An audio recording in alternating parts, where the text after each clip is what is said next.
INOX 7 seize Fatehganj Vadodara. ફરીવાર આ નામ બોલું છું, આઇનોક્સ 7 સીઝ ફતેહગંજ વડોદરા. આઇનોક્સ નામનું એક થિયેટર સાહેબ, બપોરનો શો બરોડામાં કોઈ ગુજરાતી ફિલ્મનો ભરાતો નથી આવી આશા સાથે ગુજરાતી ફિલ્મનો શો રાખવામાં આવેલો અને show seat to seat house full હતો અને એ લોકોએ એસી બંધ કરી દીધેલું. અને દોસ્તો, આ એસી બંધ કરવાથી કેટલું નુકસાન થાય છે લોકોને, આ એ 7 સીઝ કદાચ એમણે સમજ્યા નહીં હોય.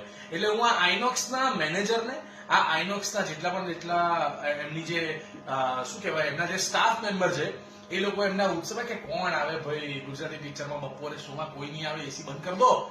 અને શો હતો હાઉસફુલ. ગરમી એટલી બધી લોકોની માથે ચડી, લોકોએ આ બધી બબાલ કરી, એસી ચાલુ કરાવડાવ્યું અને ઇન બિટવીન સાહેબ 16 થી 17 મિનિટ ફિલ્મની જતી રહી.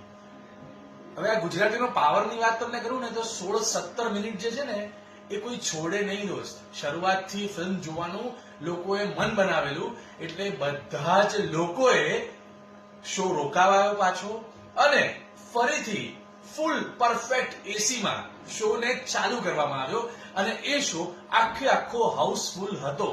તો ફતેહગંજ વડોદરા આઇનોક્સ આ 7 સીઝ જેટલા પણ એમના જે મેમ્બર્સ છે, સ્ટાફ મેમ્બર, એને નમ્ર વિનંતી કે ગુજરાતીઓ જે ગુજરાતી ફિલ્મનો પાવર છે એમને જરાય નીચા ના આંકવા.